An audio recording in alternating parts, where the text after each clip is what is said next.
réalité n'est pas l'idée d'un chef d'État, c'est l'idée d'un ancien manifestant qui a manifesté en 1944 comme tous les jeunes. Et je me suis dit, bon, on manifestait en 1944, pourquoi est-ce qu'on ne pourrait pas faire une manif, une grande manif, mais à l'échelon de 350 000 habitants. Et si les Marocains que je connaissais, si les fils sont dignes des pères, bien, il en mourra 100, il en mourra 150, mais les autres continueront. Mais je me suis dit par la suite, pourquoi exposer les gens à la mort? Envoyons-les avec le corps et le drapeau. Quel est ce sanguinaire qui osera tuer des hommes et des femmes complètement désarmés?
Tu administres ainsi la preuve une nouvelle fois, cher peuple, de ta capacité de te penser sans limite aucune, corps, âmes et biens. Ta patrie, tu sais sacrifier spontanément, jusqu'au réconfort d'être dans ton foyer. Si tu rencontres un Espagnol civil ou militaire, échange avec lui le salut. Invite-le sous ta tente à partager ton repas. Nous n'avons aucune inimitié à l'égard des Espagnols. Salue tout Espagnol que tu pourrais rentrer, et si d'aventure il tire sur toi, poursuis ta marche, armé de ta seule foi, que rien ne t'aurait ébranlé.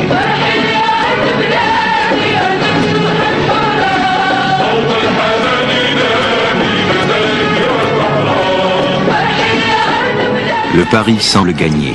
Les Espagnols n'ont pas tiré. Madrid est prête à concéder le territoire au Maroc et à la Mauritanie. Hassan II vient de retrouver l'état de grâce qui a marqué le règne de son père.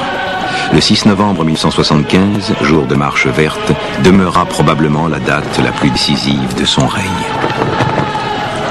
Dieu a voulu que la marche verte ait été inscrite dans l'histoire comme étant la marche la plus grande et la mieux réussie en l'histoire. Je ne pense pas qu'on ait fait marcher 350 000 hommes dans l'histoire de l'humanité. Naturellement, j'ai envisagé l'échec de la marche verte.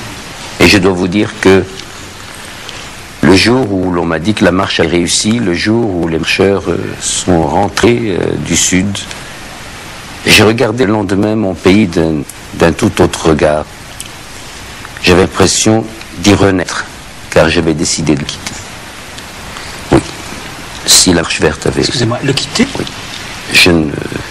Je n'avais plus je n'aurais plus eu le courage moral de regarder en face le moindre de mes sujets et de mes compatriotes. Et quand je lis, je suis ému parce que je sais ce que c'est que quitter son pays. J'en ai été privé 2 ans et demi. Connaissais l'attachement païen que j'ai pour ma terre, pour mon ciel, pour l'eau de mon pays, pour les plantes de mon pays. Mais j'avais envisagé de partir. La Constitution prévoyant un conseil de régence dans la minorité du prince hérité, j'avais pris décision de quitter mon pays.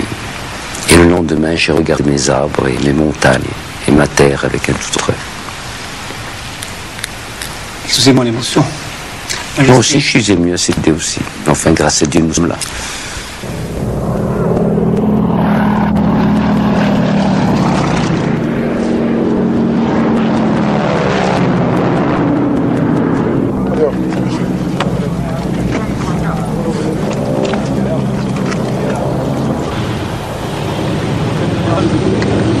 Votre dernier dernier mot en quittant ce pays, général. Okay. La télévision française. Su última palabra.